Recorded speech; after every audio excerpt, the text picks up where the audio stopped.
नमस्कार दोस्तों, GS horizon में आपका स्वागत है। मेरा नाम है अनुराग सिंह। दोस्तों, हम लोग यहाँ पे एनसीईआरटी क्लास 6 ज्योग्राफी की समरी को कवर कर रहे थे। तो आइए देखते हैं कि हम इसमें क्या पढ़ने वाले हैं।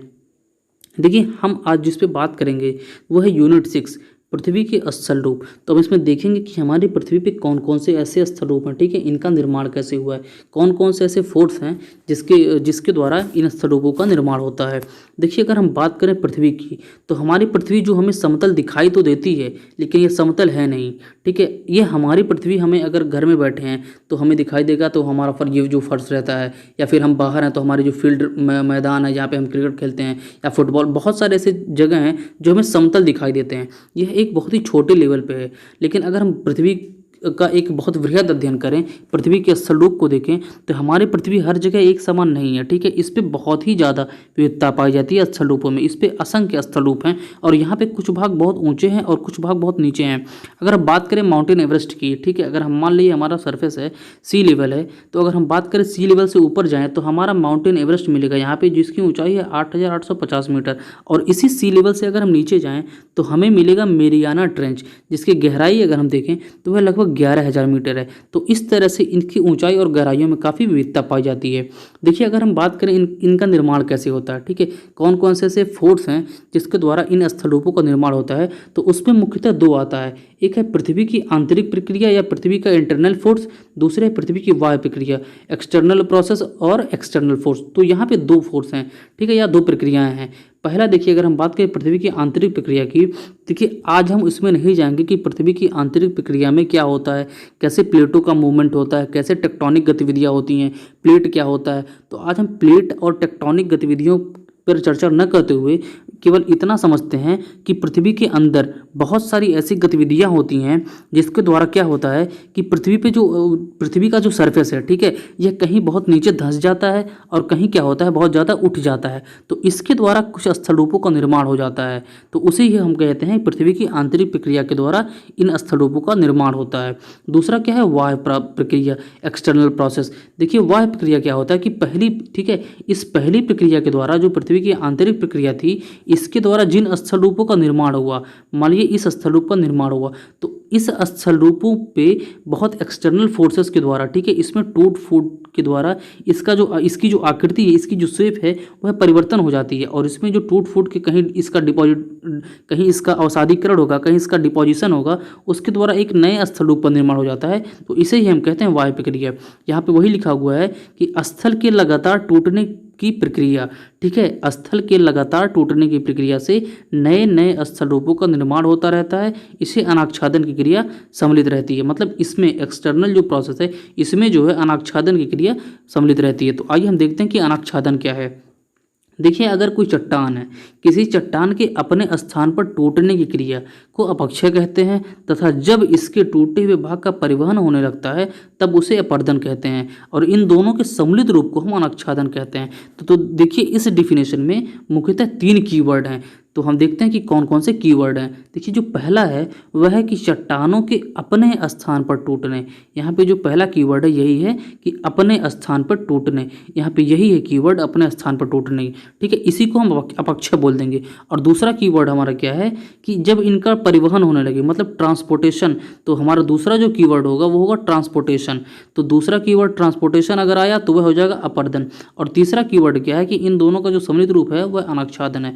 तो मतलब अगर हम मान लें कि हमारा ये कोई माउंटेन है, ठीक है, अगर इस माउंटेन की बात करें तो इस पे मान लीजिए बहुत सारे इसके अनाच्छादन के कारक होते हैं, जैसे वर्षा के द्वारा या हिमनद के द्वारा या पवन के द्वारा। तो बहुत सारे ऐसे कारक होते हैं या नदियों के द्वारा। तो इन पर्वतों में टूट फूट, ठीक है, इन पर्वतों को तोड़ के बहुत सारी चीज़ें होती हैं, फिजिकल केमिकल वेदरिंग होती है। तो इसको तोड़ तोड़ के अगर इसके भागों को यहीं पे गिराया जा रहा है, ठीक है, बहुत सारे अपरदन के कारकों के द्वारा, अगर इसकी चट्टानों में टूट फूट के द्वारा ये कहीं इकट्ठा हो रहा है, कहीं मतलब कि यह अपने ही स्थान पे, ठीक है, स्व स्थान यहाँ पे बात हो रही है, ये अपने ही स्थान पे अगर इकट्ठा हो रहा है तो इसे हम बोल देंगे अपक्षय। लेकिन अगर यही चट्टानों में, ठीक है, यही जो टूटे फूटे कण हैं, इन्हीं टूटे फूटे कणों में अगर ट्रांसपोर्टेशन हो जाए, अगर ये कहीं परिवहित हो जाएं और वहाँ पे अवसादीकरण के द्वारा इकट्ठा हो जाएं तो इसको बोल देंगे हम अपरदन।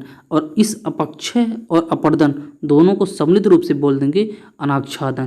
तो यही होता है अनाच्छादन। यहाँ पे अनाच्छादन एक बहुत बड़ा टर्म है जिसमें अपक्षय और अपरदन यह दोनों प्रक्रियाएं सम्मिलित रहती हैं। अपक्षय में क्या होता है कि चट्टानों का टूट फूट होना अपने ही स्थान पे, और अपरदन में क्या होता है उन टूटे फूटे चट्टानों का ट्रांसपोर्टेशन।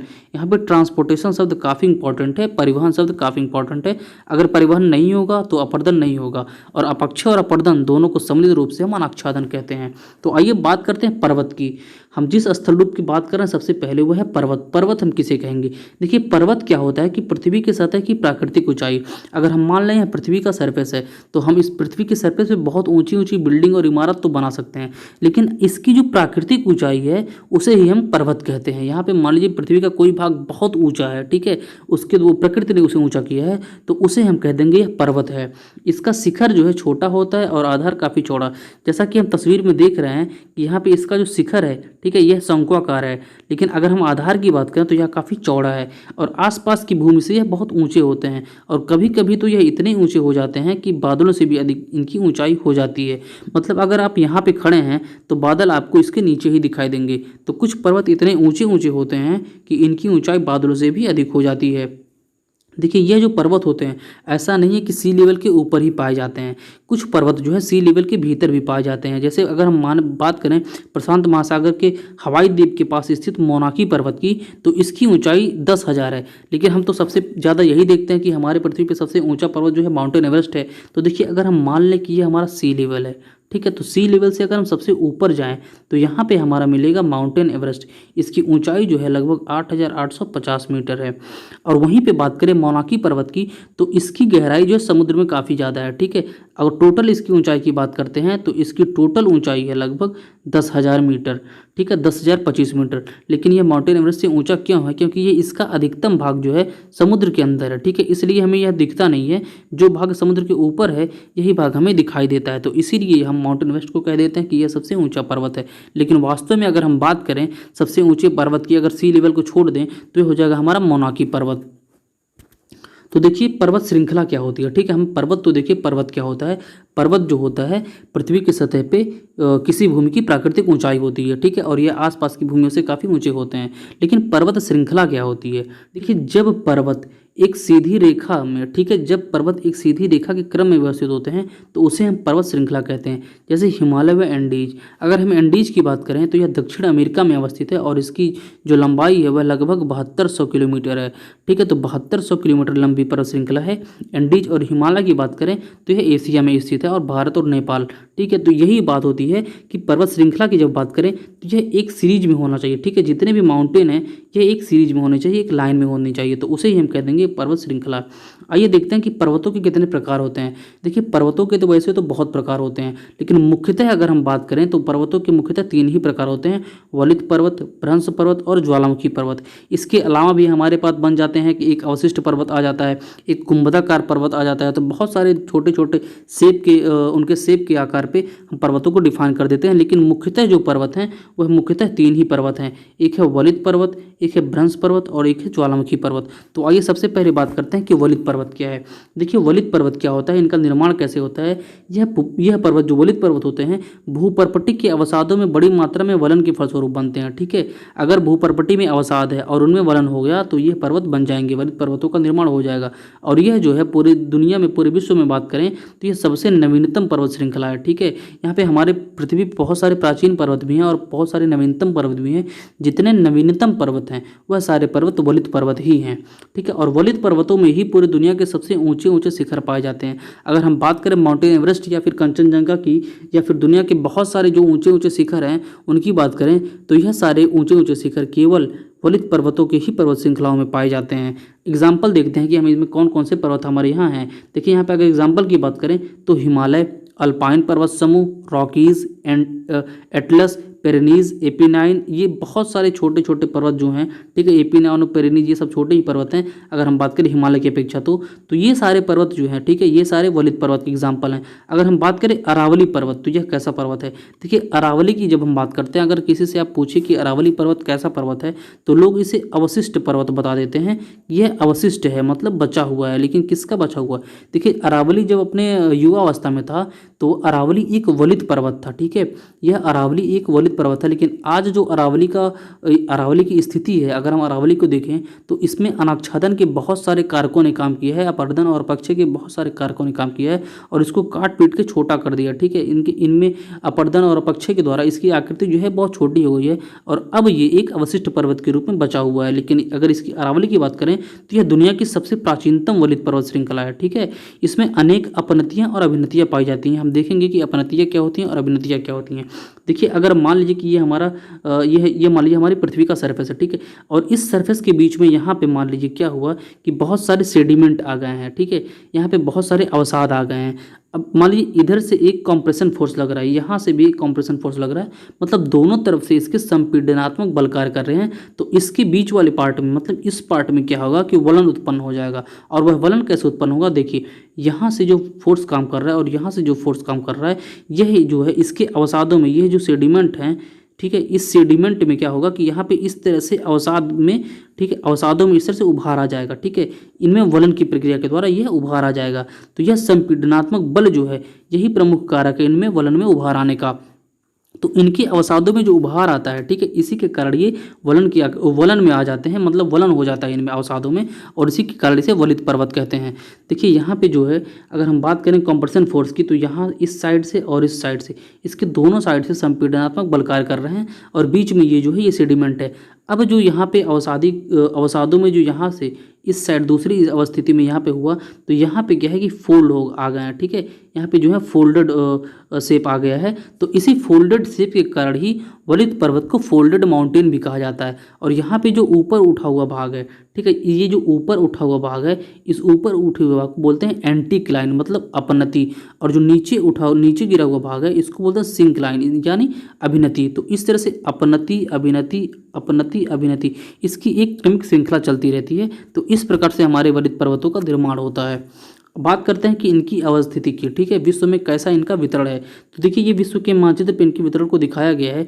यहाँ पे एंडीज, दक्षिण अमेरिका में एंडीज वलित पर्वत श्रृंखला, उत्तरी अमेरिका में रॉकीज पर्वतमाला एप्लेशियन, यूरोप में बात करें तो स्कैंडिनेवियाई पर्वत है, अफ्रीका में है एटलस, यहाँ पे यूराल है, यहाँ पे आल्प्स है, यहाँ पे कुनलुन है, यहाँ पे हिमालय है, और यहाँ पे है ग्रेट डिवाइडिंग रेंज। तो ये जो ग्रेट डिवाइडिंग रेंज है यह भी एक वलित पर्वत श्रृंखला है। और बात करें यूराल पर्वत की, तो यूराल पर्वत जो है यूरेशिया, ठीक है, अगर हम यूरोप और एशिया को सम्मिलित रूप से देखें तो यूरेशिया कहलाता है। तो इस यूरोप को एशिया से अलग करने का कार्य करता है यूराल पर्वत। तो यह भी एक वलित पर्वत ही है।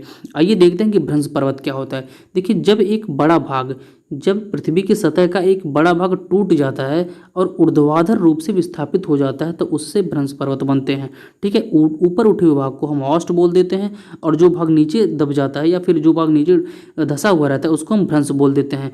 अगर यूरोप की राइन घाटी की बात करें तो इसी तरह से राइन घाटी जो यूरोप की है वह ग्रैपन का एग्जाम्पल है, ठीक है। और यूरोप का जो वासजेस पर्वत है, यहाँ पे वासदेश लिखा हुआ है, माफ़ करिएगा, लेकिन यह यूरोप का वासजेस पर्वत है, ठीक है, इस तरह से वासजेस पर्वत। तो यह यूरोप का वासजेस पर्वत है। इसी प्रकार के जो है भ्रंश पर्वत के एग्जाम्पल हैं।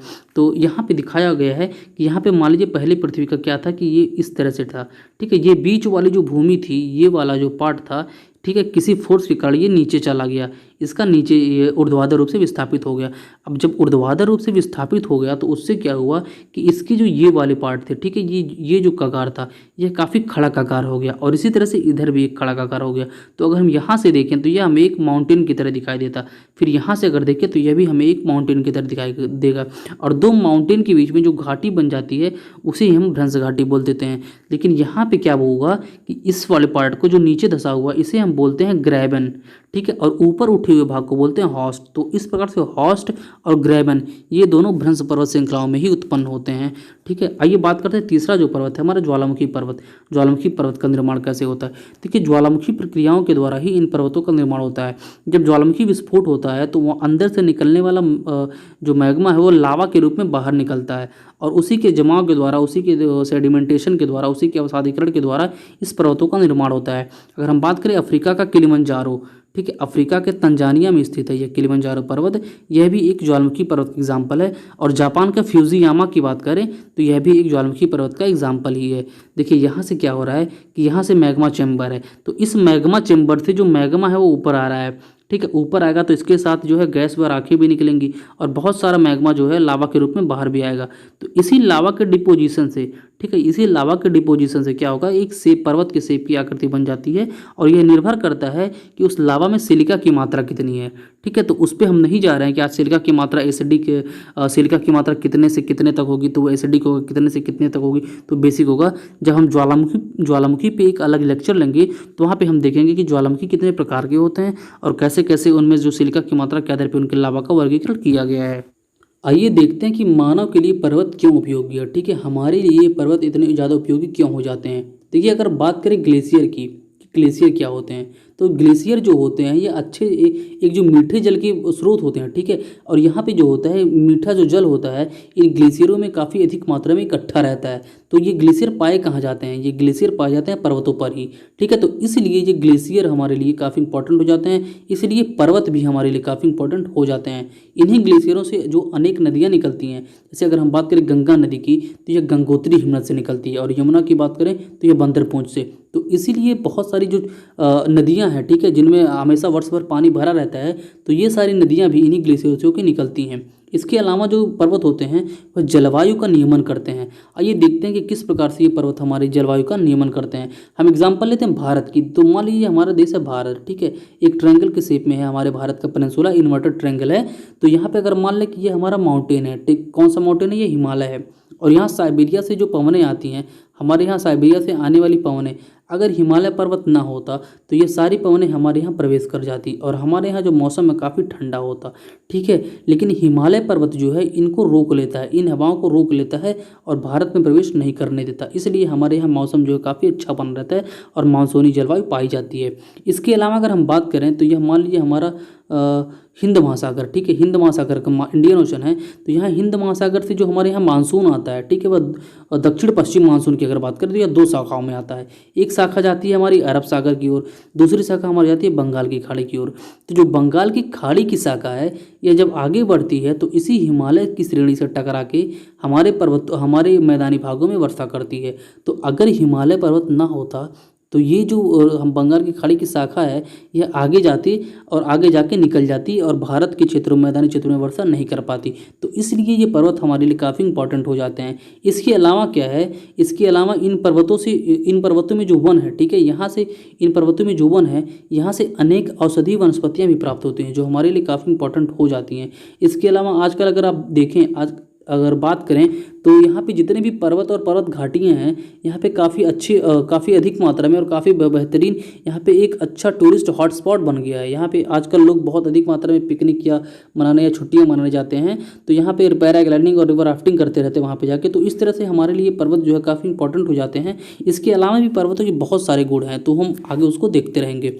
देखिए पठार क्या है, हम बात करें पठार की, ठीक है, पठार क्या होता है। देखिए ऊपर उठी हुई सपाट उच्च भूमि पठार कहलाती है।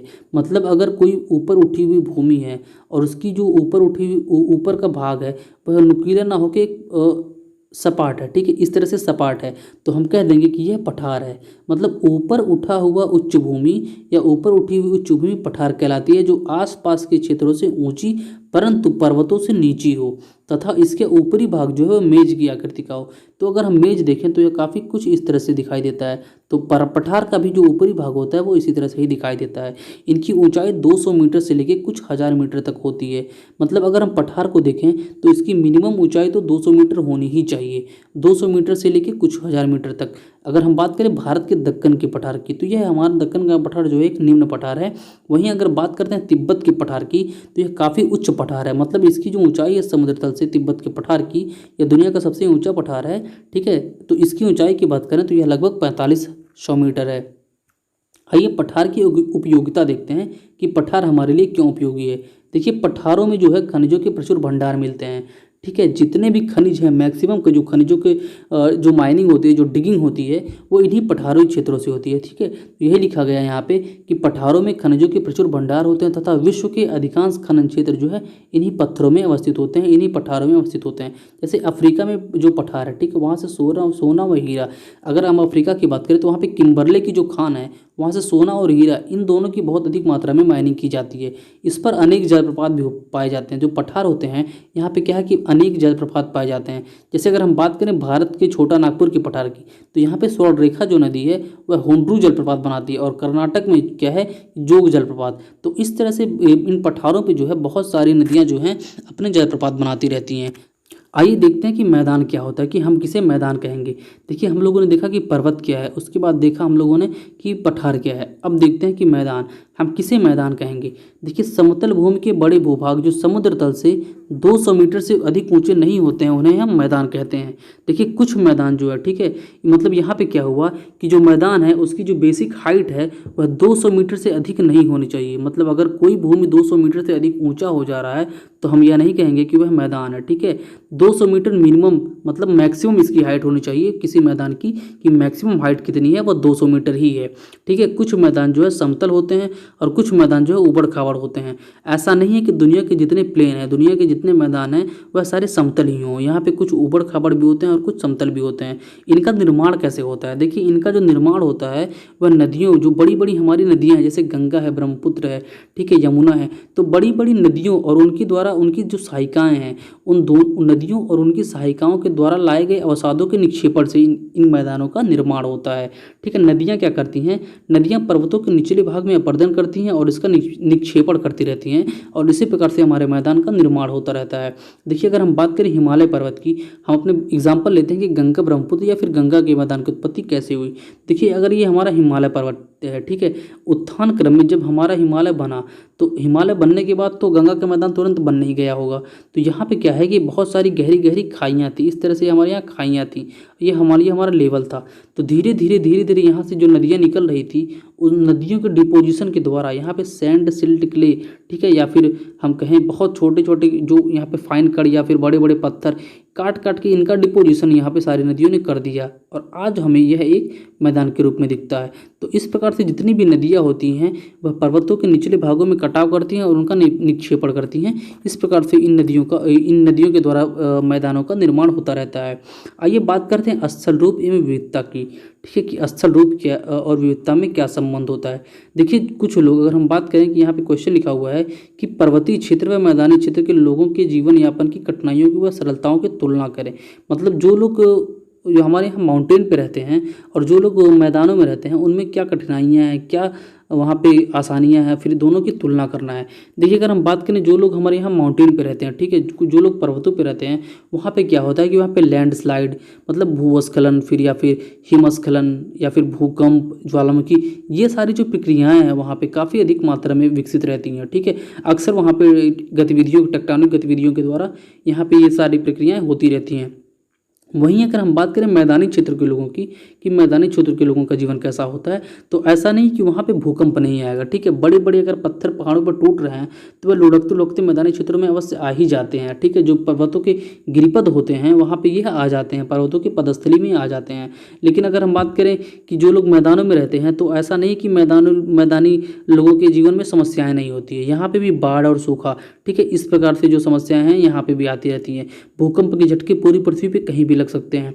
तो इस प्रकार से जो प्रक्रियाएं होती रहती हैं कि दोनों के जीवन में काफ़ी कठिनाइयाँ होती हैं। अगर हम बात करें पर्वतों की, तो वहाँ पे ट्रांसपोर्टेशन की समस्या, यातायात के या फिर संचार की, तो बहुत सारी वहाँ पे समस्याएं हैं। तो ठीक है, तो लेकिन अगर हम बात करें जीवन की, तो पर्वतों पे जो लोग रहते हैं वहाँ का जीवन जो है अब मैदानी भागों में रहने वाले लोगों के जीवन में की तुलना में काफ़ी अधिक मात्रा में कठिन रहता है। मतलब जो, अगर हम यह कहें कि जो लोग मैदानी भागों में रहते हैं उनका जीवन काफ़ी आसान होता है, तो यह कहना बिल्कुल ही गलत नहीं होगा। ठीक है, तो मैदानी क्षेत्रों में रहने वाले लोगों का जीवन काफ़ी आसान होता है पर्वतीय क्षेत्रों में रहने वाले लोगों की अपेक्षा। तो इसके बाद हम देखेंगे अगला लेक्चर जो हमारा होगा कि उसमें हम क्या क्या पढ़ने वाले हैं। देखिए, वह लेक्चर, पूरा लेक्चर जो भारत से संबंधित है, हम उसमें देखेंगे कि इंडिया के बारे में बहुत सारी बातें करेंगे कि इंडिया क्या है, इसके कितने स्टेट हैं, ठीक है, किस प्रकार से इसका डिवीज़न हुआ है, कौन कौन से इसके प्राकृतिक क्षेत्र हैं। तो इसके अलावा भी हम बहुत सारी बातें करेंगे। तब तक